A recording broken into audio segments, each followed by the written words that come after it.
Parfois, l'être humain inspire la bonté, fait nourrir l'espoir. Et parfois, il nous provoque un profond dégoût. Aujourd'hui, je vais vous raconter l'histoire sordide et terrible de la fois où une ville entière a condamné une éléphante à être pendue.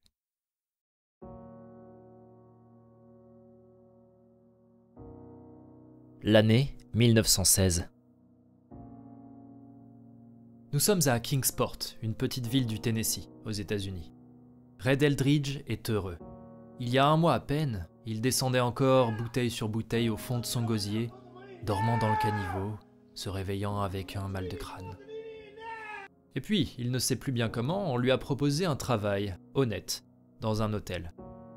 Il a pu se laver, se décrasser, dessouler, et voilà que quelques jours plus tard, on lui propose un nouveau travail. 2 fois en un mois, quelle chance! Le cirque est en ville, le fabuleux Sparks, World Famous Show Circus. Et ils ont besoin d'un nouveau meneur d'éléphants. Red a toujours rêvé de monter sur une de ces bêtes. Et l'éléphant en question, c'est Mary, le plus grand animal qui vit sur Terre, soi-disant. Elle est connue de la Louisiane au Tennessee en passant par l'Alabama. Red passe un entretien avec un chef qui n'a pas le temps et qui paraît fatigué, et il est engagé. Et le voilà, fier comme un coq, juché en haut de la bête, la trique qui sert à frapper les animaux à la main. Mary, elle, reste placide, elle a l'habitude. C'est un éléphant d'Asie qui n'en porte que le nom. Elle n'a jamais vu ses forêts ancestrales. Depuis autant de temps qu'elle se souvienne, elle a toujours eu son humain sur son dos, qui la roue de coups parfois. Elle a paradé, jeté des balles de baseball, appris à faire de la musique pour exciter les foules. Malgré sa dure existence, Mary trouve des plaisirs simples de la vie. Elle adore les fruits, et elle trouve que les perroquets du cirque sont bien rigolos. Mais depuis quelques jours, elle souffre atrocement. Une de ses dents lui fait très mal et aucun humain ne semble prêt à s'en occuper. Peut-être que le nouvel arrivant saura la soulager. Voilà le 2e jour. Red a passé sa première journée dans un état second. Il s'est amusé au début mais s'est vite lassé. Il a beaucoup bu hier soir. Il est arrivé ce matin avec sa tête des mauvais jours et est monté sur l'animal.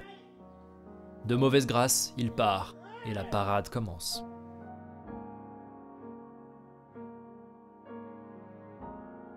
Mary est très mal en point aujourd'hui. La douleur dans sa dent n'a fait qu'augmenter et l'humain sur son dos s'est avéré pire que ses anciens dompteurs. Il n'hésite pas au moindre faux pas à la rouer de coups. Mais quand elle passe, comme d'habitude, la foule l'acclame. Elle fait son petit numéro, elle agite les oreilles, montre sa trompe, fait ses pas de danse. Les heures passent. Mary a mal et en plus elle a chaud. Soudain, sur le bord de la route, elle voit un melon, un de ses fruits préférés. Sa fraîcheur lui fera peut-être du bien à la dent, alors elle se baisse pour aller chercher le fruit. À ce moment-là, l'humain sur son dos crie quelque chose et lui transperce le haut de l'oreille avec un crochet. Mary barille, gémit, secoue la tête, et c'est alors que Red prend sa trique et lui assène un énorme coup sur la mâchoire. L'impact est terrible. Le coup a porté précisément sur la dent de Mary. La douleur est insoutenable, un frisson parcourt tout son corps. Alors, aveuglée de rage, elle saisit Red avec sa trompe et le jette au sol. L'homme est envoyé valser dans la foule et atterrit gémissant sur le pavé. L'homme est sonné, à terre. Mary, de son côté, n'a plus ses esprits. La rage et la douleur folle qu'elle ressent lui ordonnent de tuer son tourmenteur. Elle s'avance vers Red sous les cris, lève la patte et lui écrase le crâne de tout son poids. Il meurt sur le coup. La suite est trouble, tous les journaux de l'époque y allant de leur petite histoire. Par exemple, Mary aurait empalé le dompteur au sol alors que les éléphants d'Asie femelles n'ont même pas de défense. Elle devient alors pour tout le pays Murderous Mary, Mary la meurtrière, l'horrible aberration de la nature qui a pris la vie d'un honnête travailleur. Mais voici ce que les témoins de l'époque nous rapportent de la scène. Kill the elephant. La foule a repris ses esprits et hurle ce slogan. Mary ne sait plus où elle est, confuse.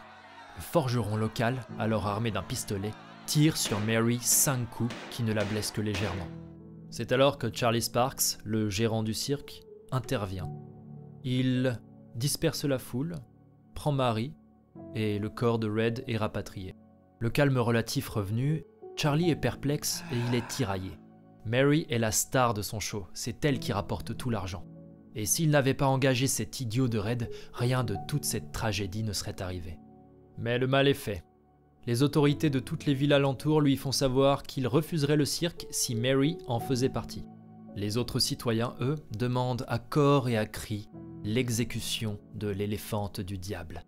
Charlie Sparks, le gérant, voulant sauver son cirque de la ruine, accepte les demandes du peuple et programme l'exécution de l'éléphante pour le lendemain. 13 septembre au matin. Mary a passé la nuit dans sa cage. Elle a peur, elle est seule, elle ne sait pas ce qui l'attend. C'est alors que des gens viennent, lui ouvrent la cage. Elle marche dans la boue, elle se fait frapper car elle glisse. Et enfin, elle entre dans un train. Elle est transportée quelque temps comme ça.